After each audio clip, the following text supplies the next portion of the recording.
Welcome to Module 12 on dividing polynomials. Right now, pause the video, get your notebook out so that you can take some notes. Note-taking is important so that you don't have to re-watch the videos every time you have a question, and you can use your notes on the quizzes. Our agenda for Module 11, actually that should be Module 12, on dividing polynomials. Just dividing polynomials, that's it, so short, just one module today on this one. All right, so let's take a minute and make sure we understand why we need to divide by polynomials a certain way. We can only divide common factors. We cannot divide things that are being added and subtracted, which are terms. So for example, if I wanted to divide by canceling, could I do this and just cross that off? That leaves me with 4 plus 8, and that should be 12. No, because that breaks the order of operations. This grouping symbol tells me I'm supposed to be adding first. 4 plus 2 is 6, 6 plus 8 is 14, and I should be dividing last. 14 divided by 2 is 7. So I cannot cancel things that are being added together. I can only cancel things that are being multiplied. If I do this with factoring, let's say I don't want to add all these together for some reason, what I could do instead is look for a GCF. So if I think about the GCF for 4, 2, and 8, 2 is the only GCF for 4, 2, and 8. If I factor that out, 4 divided by 2 is 2, 2 divided by 2 is 1, and 8 divided by 2 is 4, and I'm still trying to divide by 2 on the bottom. Now I've got 2 times the stuff in the parentheses, so I can cancel that out. I can cancel things that are factors, and so guess what I get? 4 plus 2 is 6, 6 plus 1 is 7. That's the same thing I got when I added 4 plus 2 plus 8 and got 14, and divided by 2 and got 7. It's just a different way of thinking about it. We would never solve a problem that looks like this in this way. It's just time consuming and we don't need it. It's not necessary. But what if we don't have like terms? I cannot add 4x, 2y, and 8z together. So it looks like I'm stuck, but I need to divide by 2. What I can look for is a greatest common factor. Well, we already said the greatest common factor of 4, 2, and 8 is 2. So I can divide 4x divided by 2 is 2x, 2y divided by 2 is 1y, and 8z divided by 2 is 4z. And I'm still trying to divide all that by 2. Now I have 2 factors. This is a factor, and the parentheses are a factor. I can cancel things that are factors, and that leaves me with 2x plus 1y plus 4z, which is more simplified than our original problem. So if we can only divide common factors, we must factor before we divide. So let's get a new topic, dividing polynomials, and underline it. And I want you to write down, we must factor before we divide. We're always factoring. We always start off factoring, no matter how big or small the polynomial is, by looking for the GCF. So let's think about what a GCF is for 24 and 21. I think I can divide 24 and 21 by 3. And then let's look at our z's. There are 3 z's here and 2 z's here. So the largest amount that I could take out of both is 3z squared. 24 divided by 3 is 8. Z to the third divided by z squared is z because we subtract when we divide. 21 divided by 3 is 7, and z squared divided by z squared means the z's cancel out. Now, what I have on the bottom is also 3z squared just by chance. 3 divided by 3 is 1, z squared divided by z squared is 1. I'm left with 8z minus 7.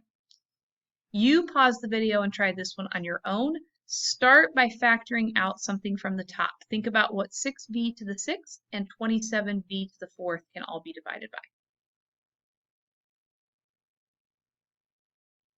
Well, you should have recognized that 6 and 27 are both divisible by 3, and the largest number of v's that you can take out of both is v to the 4th.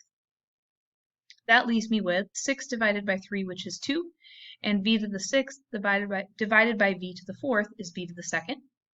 27 divided by 3 is 9, and v to the 4th divided by v to the 4th means the v's cancel out. Now I can cancel my 3's here, but let's think about the v's.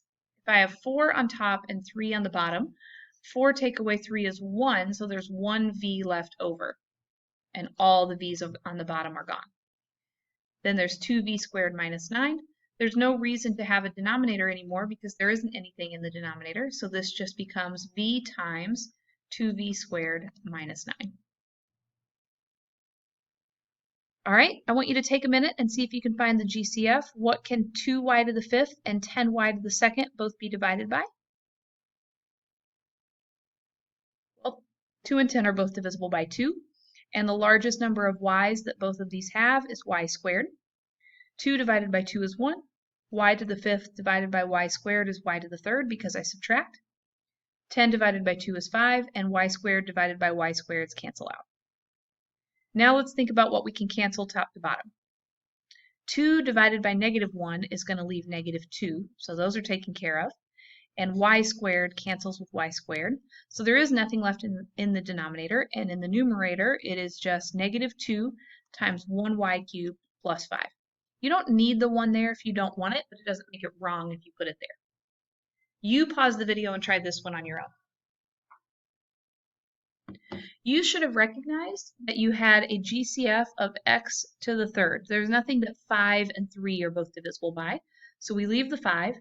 X to the 4th divided by x to the 3rd is x to the 1. We leave the 3, and x to the 3rd divided by x to the 3rd is 1. The x to the 3rds cancel out. You're left with -x squared on the bottom. X to the 3rd divided by x squared leaves us with x to the 1. And then if I don't want anything on the denominator, I can just move this negative to the top. So remember, it doesn't matter where I keep my negative in a fraction as long as I have it somewhere, just not both. So this becomes -x times 5x plus 3. Now, again, we can only divide common factors. We must factor before we divide. So let's think about what can 16, 20, and 28 all be divided by? They can all be divided by 4. And the largest number that I could take out of all 3 at once would be y squared. So let's see what's left. 16 divided by 4 is 4. Y to the 4th divided by y squared is y squared. -20 divided by 4 is -5. Y to the 3rd divided by y squared is y. 28 divided by 4 is 7, and y squared divided by y squared cancels out, and you're left with 4y squared on the bottom. 4 divided by 4 is 1. Y squared divided by y squared is 1, so you're just left with 4y squared minus 5y plus 7. You pause the video and try this one on your own. All right, you should have started by looking for the GCF. There's nothing that 32, 20, and 11 can all be divided by, except they all have some u's. The largest number that I could take out of both out of all 3 is u to the 3rd. That means all these numbers stay the same. That becomes 32 u to the 2nd plus 20 u plus 11, because I took out a y to the 3rd from each one, or excuse me, a u to the 3rd from each one. I have a u to the 3rd on the bottom, so those can cancel out, but I can't get rid of the 4, so this stays 32u squared plus 20u plus 11, all divided by 4. It doesn't actually matter that 32 is divisible by 4. 32 is a part of a term, not a factor. Sometimes you'll see it set up like this. I really prefer to rewrite that, but you don't have to. It doesn't make it wrong if you don't, but I have a much easier time envisioning the factoring or the canceling when I have rewritten it in this way. I'm going to figure out the GCF on the top. 18, 8, and 10 are all divisible by 2, and all of them have at least one v, so I'm going to take a v out. That leaves me with 9v squared plus 4v plus 10. And I'm dividing by 2v. The 2 and the 2 cancel, the v and the v cancel. If you remember last time we said it didn't matter where you put the negative, so I'm going to move it to the top. So that becomes a negative on the outside of the parentheses and 9v squared plus 4v plus 10. You pause the video and try this one on your own. There's nothing in that 4, 10, and 17 can all be divisible by, but all of them have at least an x to the 3rd, so I'm going to take that out. That leaves me with 4x squared plus 10x plus 17. And I have a 2x to the 3rd on the bottom. The x to the 3rd and the x to the 3rd cancel out, so you're left with 4x squared plus 10x plus 17, all divisible by 2. And that's your solution. And you're done. This video will be available on Haiku if you need to rewatch, and will be available on each skill for Module 12 in ALEKS. You should now complete Module 12 practice problems in ALEKS by selecting Continue My Path. Don't forget to get help in ALEKS. You can click on the explanation. When you've done both the practice and the explanations and you've taken your notes, you are ready for your quiz. You can do that by going to the circle with the 3 lines on the homepage, clicking on assignments, and finding quiz 12. Have a great day.